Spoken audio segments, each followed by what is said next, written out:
Alright mates, how's it going? In today's video, Chapter 1 of Shadows Rising by Madeline Rue. And now for something completely different. Horde stuff. So let's get... Thrall, son of Duratan and former war chief, had expected the dry heat and hustle and bustle of Orgrimmar to be slightly overwhelming, considering he'd been living the quiet life recently, in a field of wheat or something.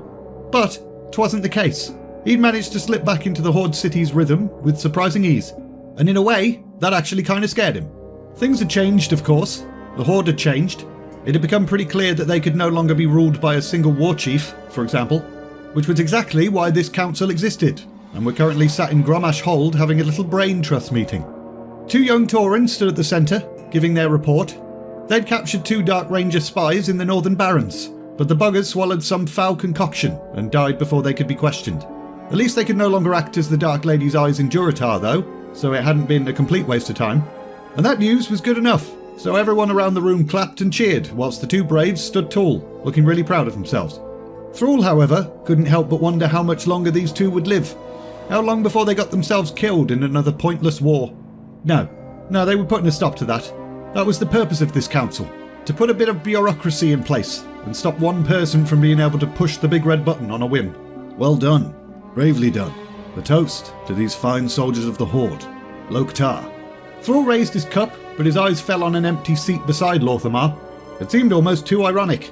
Here they were, a council set up in response to Sylvanus' controversial leadership, and yet nobody was sat in her place to speak for the Forsaken. Talanji had made it all the way from Zandalar. The newly risen trade prince of the Bilgewater cartel Gazlo was in attendance, so where the bloody hell was the Forsaken leader? But as Gazlo poured himself more ale, 2 figures burst into the room and made him spill half his drink down his front. He mumbled to himself, but at least it appeared that their conspicuously missing council member had arrived. Lillian Voss, interim leader of the Forsaken, as well as Carlia Menethil, who seemed to be watching Lillian Voss's every move, as if she would be tested on it later.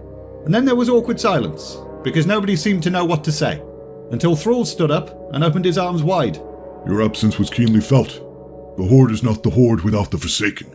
Join us, please. As they moved to sit down, the Volperian representative Kiro piped up. You will find Orgrimmar's finest foods and all the wine or mead you can...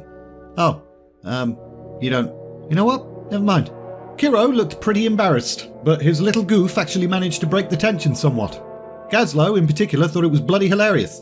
The undead have no need for food or drink. Everybody knows that, you furry little knob. May we ask what detained you? Things are a little less heated with the armistice, but Alliance ships still aren't very happy to see our flag at sea. Across from them, the Darkspear troll Rakan hissed and leapt to his feet. They give you trouble? No, we just took the long way round. Added a few days to our journey. Better to be careful in these tense times. Don't want to cause a diplomatic incident. Although I'm sure if we were intercepted, Derek Proudmoore would. The Proudmoores can do nothing for us. Oh great, now it was awkward again. The young Zandalari queen rose to her feet and looked extremely rigid at the mention of the name Proudmoore. The Horde could not stop the attack on Zandalar. A failure I took in stride, believing that when we had recovered, we could take the fight to the Alliance, to the Proudmoores. Peace with the Alliance means peace with the Proudmoores, with Jaina. I was foolish to believe my people would have their revenge. Balls. And it had all been going so smoothly. But perhaps Thrall should have expected this. They were all so different, these assembled leaders, with conflicting ideas on what it meant to be part of the Horde, and different visions of its future. But before he could say anything to try and defuse the situation, Lillian Voss just kind of made it worse. Derek is one of us now. You will have to accept that. I have to accept nothing. You need me, and I had thought my people had need of the Horde. Now I see you will not help us seek justice for the siege of Zoldazar. Zandalari justice is not the only justice that matters. The Forsaken have been cast aside, spat on, and ignored for long enough. Derek is Forsaken, and the Forsaken are the Horde. Are the Zandalari not the Horde? Talanji then moved to the centre of the room. Apparently she was now in charge of this meeting. Where is the Horde response? Where is the support for my people? When will you acknowledge our wounds? If we act rashly, then we endanger the armistice. Our resources are stretched thin as it is. We must be thoughtful if we are to commit our navy to your struggles.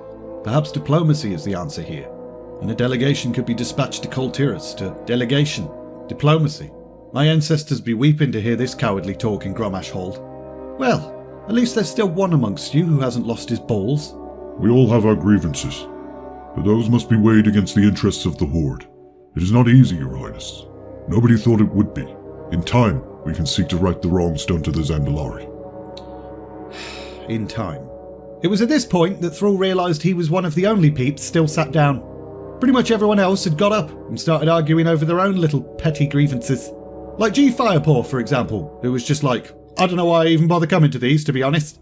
Unfortunately, it seemed the unpleasant task of restoring order fell to Thrall, despite him really not wanting to be in charge anymore. So he stood up, the rest of the council took notice, and the arguing voices around the room began to die down. But, before Thrall could actually say anything, Talanji stormed out of the assembly. Perfect. Meeting adjourned. We will eat and drink and come together again. The rest of the council all looked to the floor sheepishly as he cut his way through the crowd and made his way to the door. What the bloody hell had he agreed to? The only thing this was achieving was giving him a massive headache. As he exited Gromash Hold, the scent of prairie grass and churned earth flooded him with memories. Specifically, a moment not long ago where he'd stood perched on the cliffs of Thunder Bluff with Talanji's nemesis, Jaina Proudmoore, standing beside him. We've come to this crossroad again and again, Jaina. It always falls apart. What's different this time? We are. What a load of old shit. The streets outside the hold were full of feasting tables and curious onlookers. There was a festive spirit in the air. And as Thrall smiled at the sight of young orcs hoisted on their parents' shoulders, Zakan, otherwise known as Zappy Boy, ambled up to his side. What is it? There's a messenger from the Earthen Ring here. I said it was feast time. You'll be wanting to hear this. Thrall sighed to himself. During his time as war chief, what now was a question he found himself asking almost all day every day. He'd only been back 5 minutes and he was already starting to feel like that again. But he turned to face the Earthen Ring messenger. Yucca. This was no mere messenger. Anything that might drive this particular shaman from his post at the Maelstrom was dire indeed. Shromkar, old friend. What brings you to Orgrimmar? The spirits, Thrall. They're in disarray. They're not their usual peaceful selves. They're kind of pissed off and lashing out. Something is terribly wrong. And we're leaving it there! Something is always terribly wrong. If I lived on Azeroth, I'd be more concerned if someone walked up to me and said, there's nothing wrong and everything's fine. As usual, link in the description if you're interested in buying this book. Also, there's links to my Discord server and my Patreon page too. If you enjoyed this video, like, subscribe, all of that bollocks. And all that's left to say is, thanks for watching, and see ya!